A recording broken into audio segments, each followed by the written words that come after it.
The story of Jeffrey Epstein does not begin with handcuffs or headlines. It begins quietly behind closed doors, inside private jets, on secluded islands, and within elite circles where power rarely faces scrutiny. For decades, Jeffrey Epstein moved through the highest levels of wealth and influence while hiding one of the most disturbing criminal operations in modern history.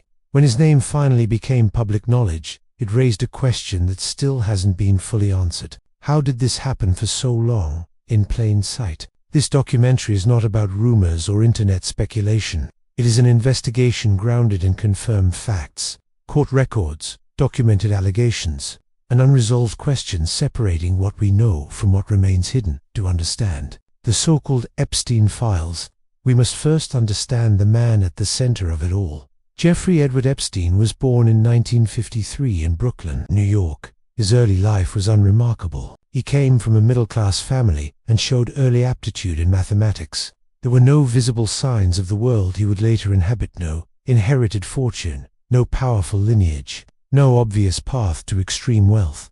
After attending college briefly, Epstein left without completing a degree. Yet, in the mid-1970s, he managed to secure a job teaching math and physics at an elite private school in Manhattan. This was his first known exposure to the children of powerful families, a detail that, in hindsight, would take on disturbing significance. By the late 1970s, Epstein abruptly transitioned from teaching into finance. How this happened remains partially unclear. What is confirmed is that he was hired by Bear Stearns, a major Wall Street investment bank. Despite lacking formal qualifications typically required for such a role, at Bear Stearns, Epstein rose quickly. He worked in the firm's options trading division and began building relationships with extremely wealthy clients.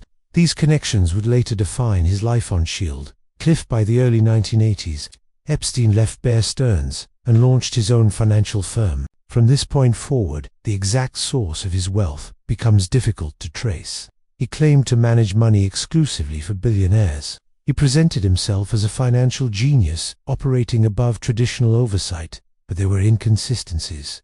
There were no public records of major investment successes, no clear client lists, no transparent explanation for how he acquired private planes, luxury mansions, and an island in the Caribbean. Yet his lifestyle suggested enormous, continuous cash flow. Epstein purchased multiple properties across the world, including a Manhattan mansion, one of the largest private residences in New York City, a ranch in New Mexico, estates in Florida and Paris, and a private island in the U.S. Virgin Islands. He traveled constantly. He hosted lavish gatherings. He surrounded himself with scientists, politicians, royalty, and celebrities. To the outside world, Jeffrey Epstein appeared untouchable, but beneath the surface, something else was happening. By the 1990s, allegations had already begun to circulate, quietly, informally, and often ignored. Young girls were reportedly being recruited to his properties under the guise of massages and paid tasks. These were not isolated claims, but patterns that repeated across locations and years. Still, no serious consequences followed. Law enforcement interest came and went. Rumors were dismissed. Victims were silenced, paid off, or ignored. Epstein's wealth and connections acted like insulation. The more powerful his social circle became, the less likely anyone seemed willing to challenge him. This is a recurring theme in this story. Access to power changes outcomes. By the early 2000s, Epstein was no longer just a wealthy financier. He was a gatekeeper, someone who could introduce influential people to one another, fund projects, and provide exclusive access to elite spaces. That role made him valuable. And valuable people are often protected. In 2005, everything began to change. A complaint filed by the parents of a minor in Florida triggered a formal police investigation. What followed would expose not just Epstein's actions, but the systemic failures that allowed them to continue. However, even this moment did not bring full accountability. Instead, it marked the beginning of one of the most controversial legal outcomes in American criminal history, an outcome that would later ignite public outrage and lead to renewed investigations years later. But before we examine the crimes, the victims, and the documents known today as the Epstein files, we must understand how Epstein rose so high and why so many doors opened for him. Because this story is not only about what Jeffrey Epstein did, it is about who enabled him, who benefited, and why the truth took so long to surface. And that is where this investigation truly begins. By the time Jeffrey Epstein entered the 1990s, he had completed a transformation that continues to raise serious questions.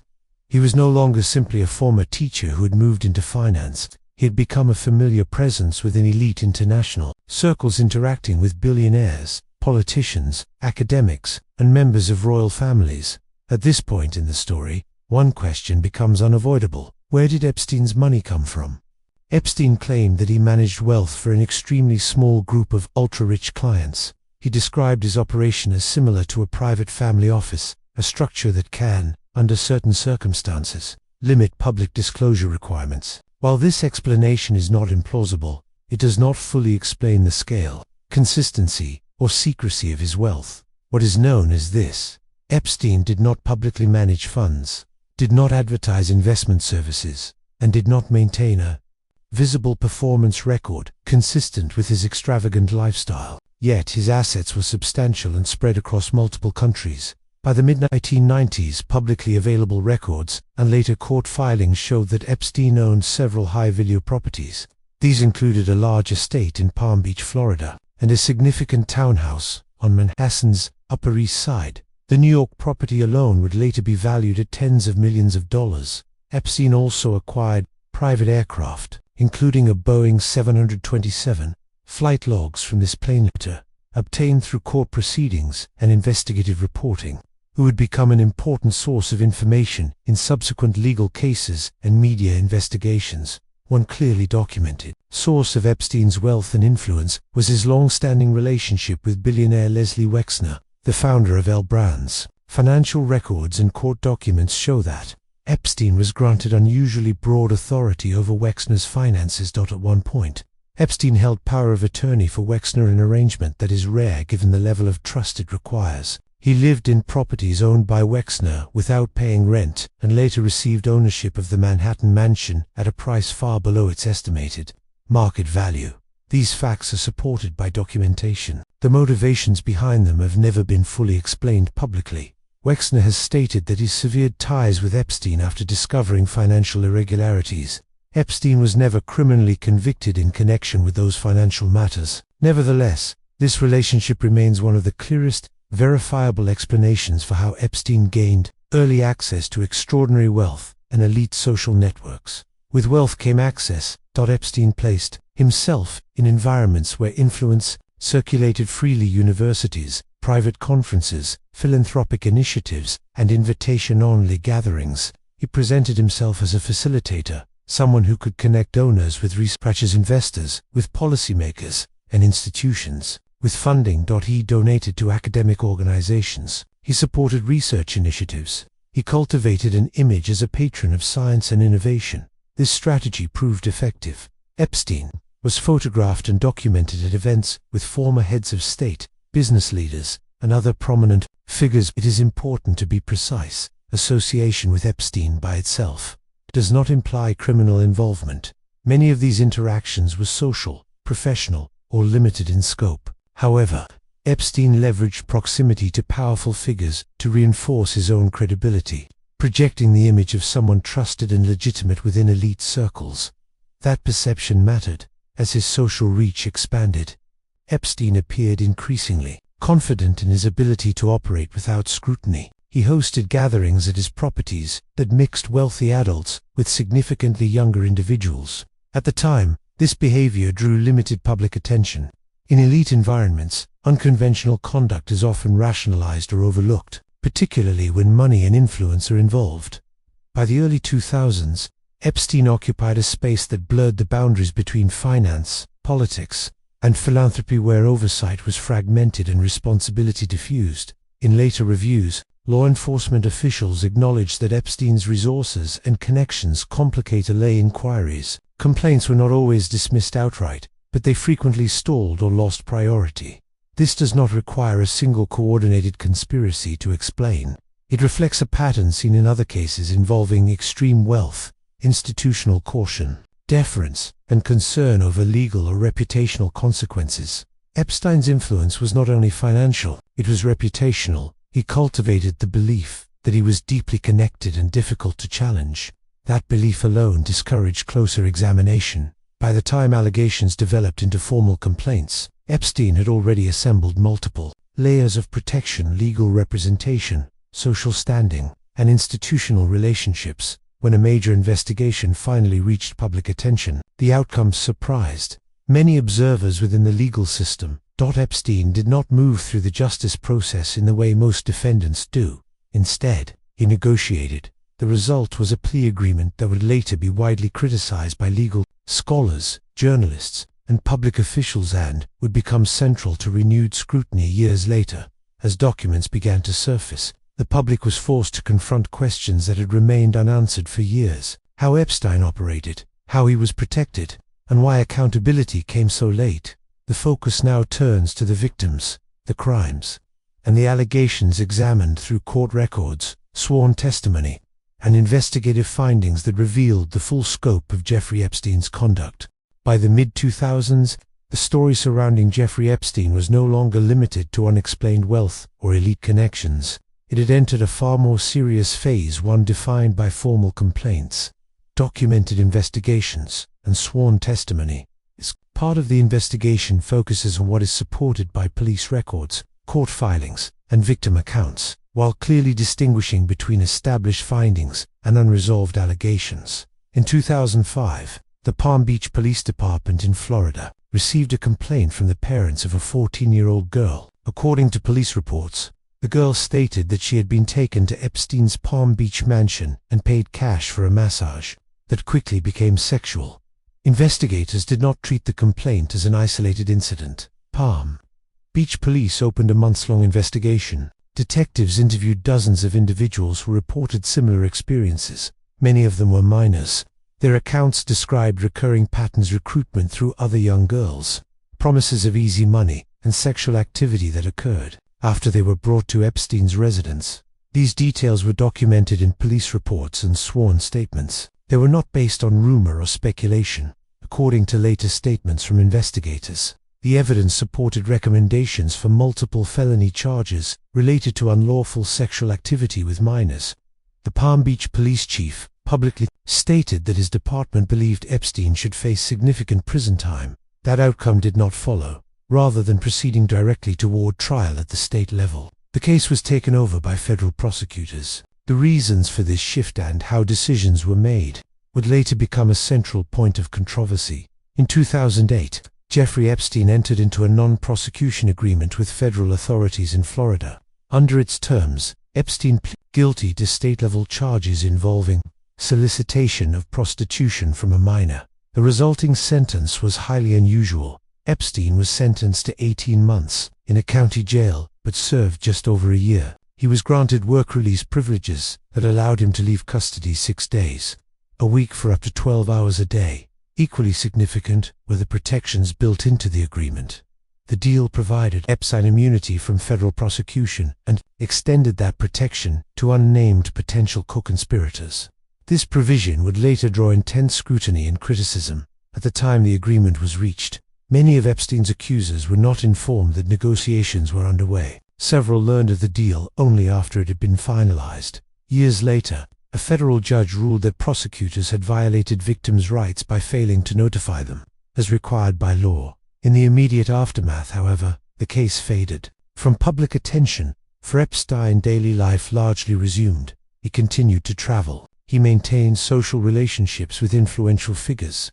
He lived in continued wealth and comfort for those who accused him. The impact was lasting. Court filings and later civil lawsuits described long-term psychological harm, disrupted lives, and a profound sense of abandonment by the justice system. Multiple accusers stated that they felt excluded from a process that had effectively resolved the case without their participation. It is important to be precise. Not every allegation made against Epstein resulted in a criminal conviction.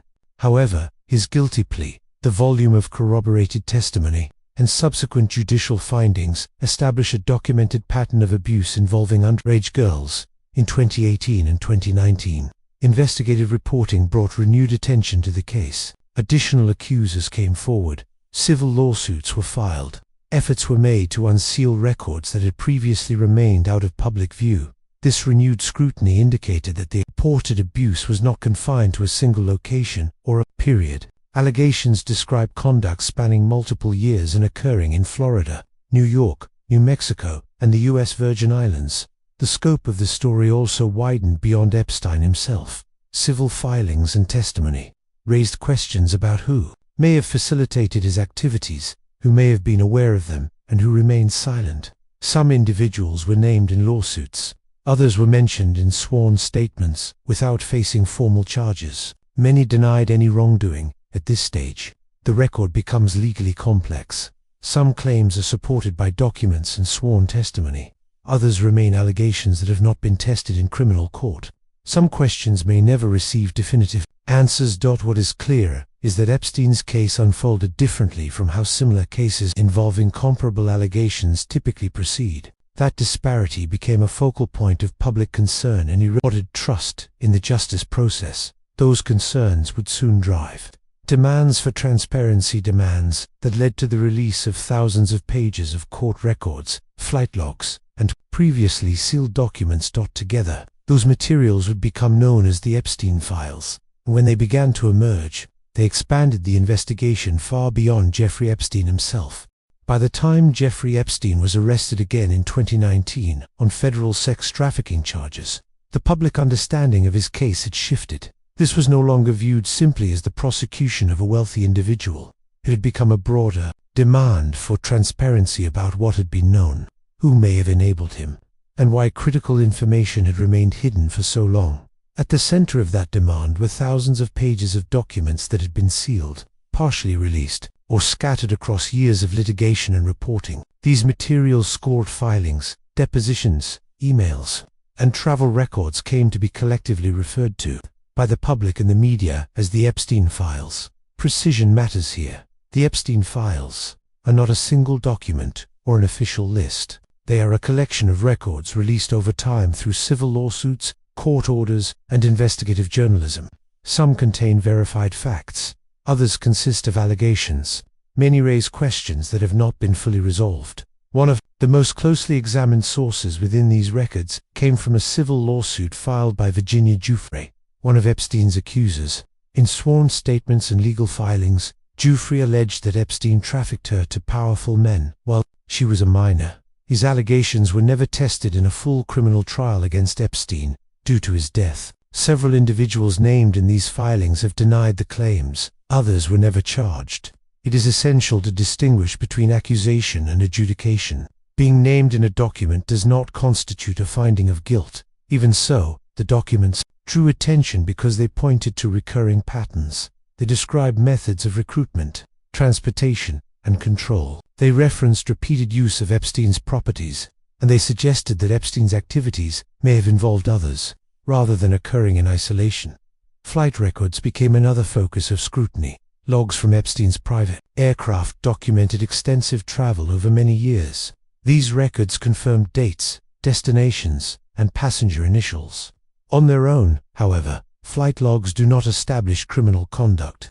They demonstrate association and movement, not actions or intent. This distinction is critical. Some individuals whose names appeared in flight records became the subject of public attention. In several cases, those individuals acknowledged knowing Epstein, but denied any involvement in wrongdoing. In other instances, no formal response or legal outcome followed. What the records did establish was the scale and frequency of Epstein's travel between major cities, foreign destinations, and his private island in the U.S. Virgin Islands, which was cited in multiple filings as a location connected to alleged abuse.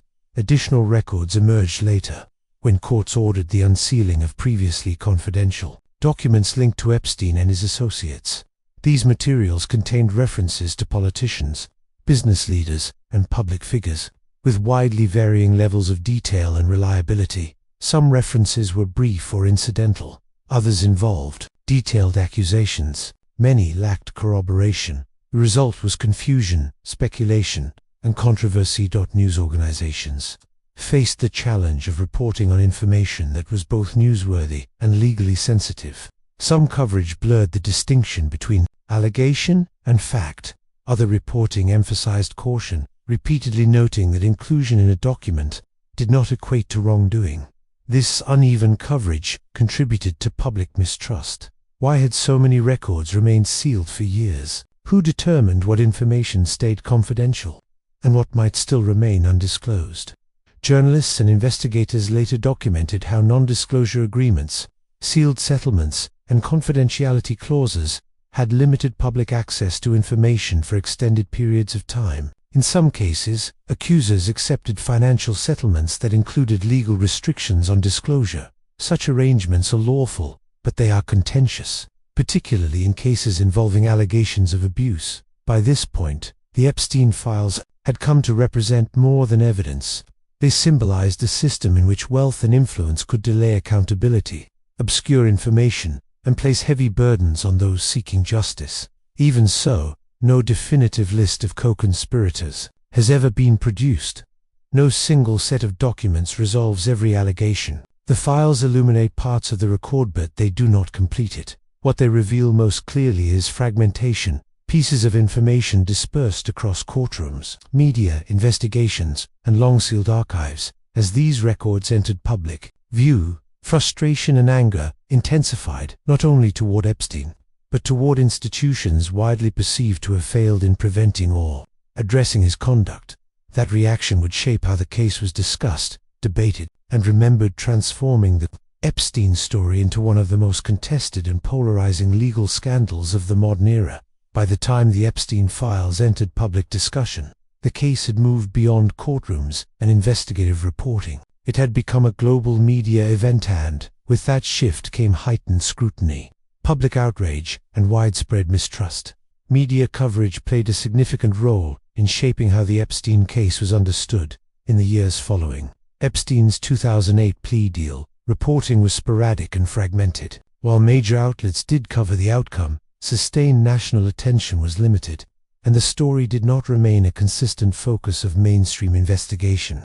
In retrospect, some journalists have acknowledged that Epstein's wealth, legal power, and social connections made the case difficult to pursue aggressively. That changed after 2018. A series of investigative reports, most prominently by the Miami Herald, re-examined Epstein's plea agreement and documented how accusers had been excluded from the legal process, drawing on court records, interviews, and newly obtained documents. The reporting reframed the case as a broader institutional failure rather than an isolated criminal matter. Public response intensified. Quickly, attention shifted from Epstein's individual actions to larger questions about accountability. How had this continued for so long, and why had earlier warning signs failed to produce consequences? The case became intertwined with broader public concerns about inequality, elite privilege, and the uneven application of justice. As documents were released and names appeared in filings, social media amplified each development.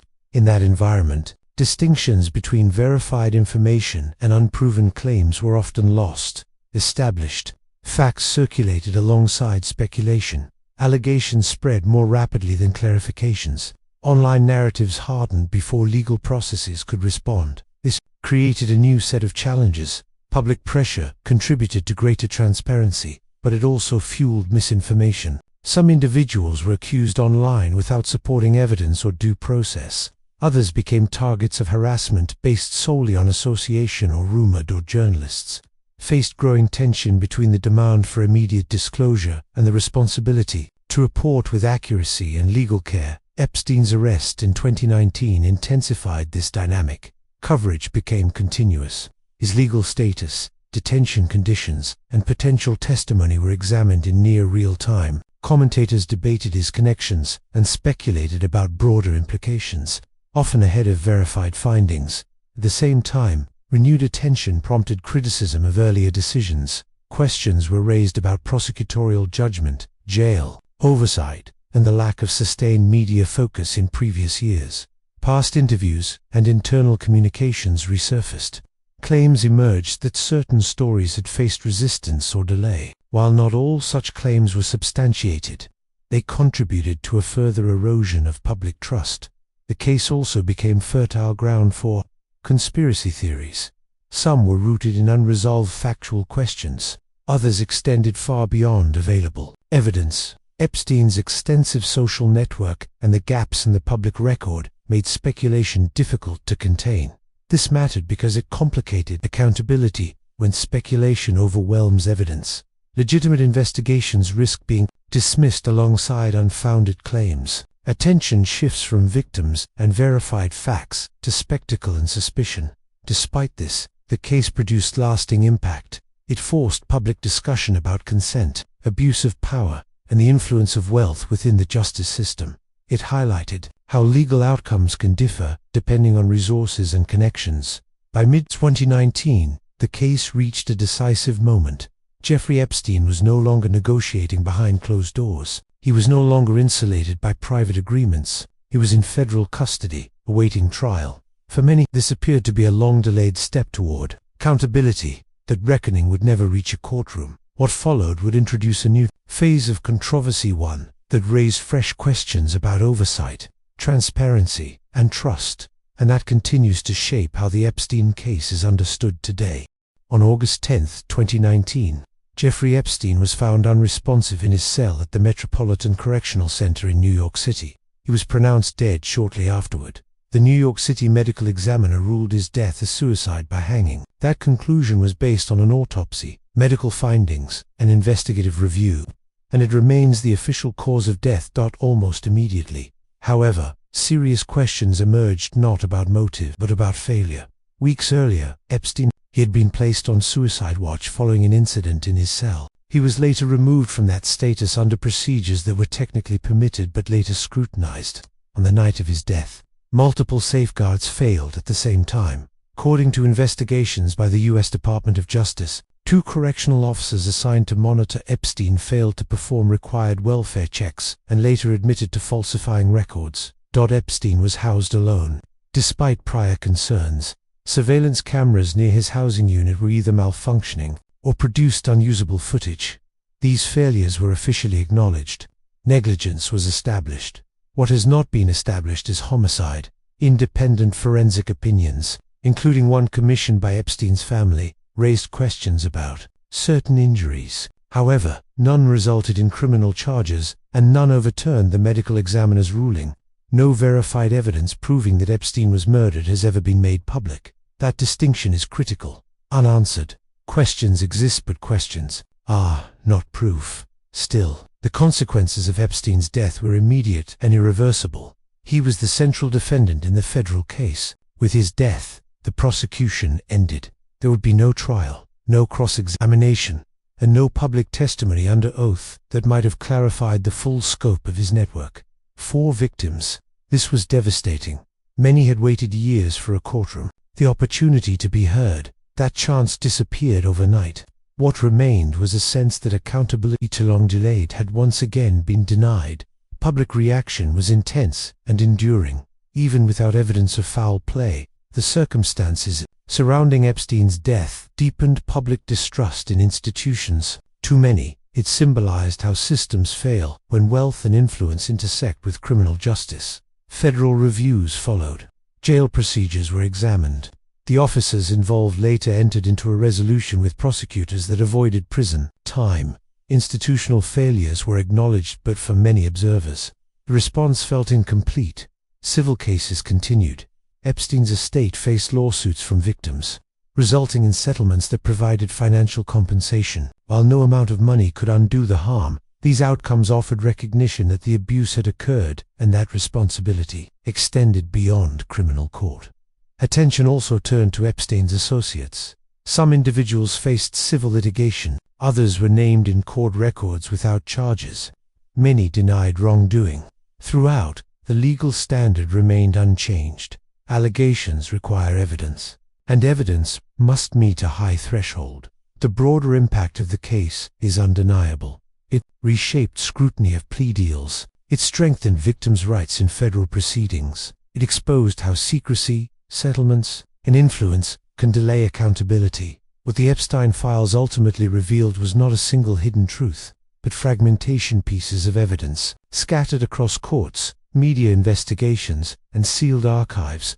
Enough to demonstrate systemic failure, not enough to fully close the story. Jeffrey Epstein was held accountable only partially and only briefly. His death ensured that many questions would never be resolved, not because they lacked importance, but because the opportunity to answer them was lost. This is not a story with a clean ending. It is a warning about power without oversight, silence, enforced by money, and what happens when accountability arrives too late. The Epstein files are not just about one man. They are about the systems that failed to stop him and the lasting cost of those failures.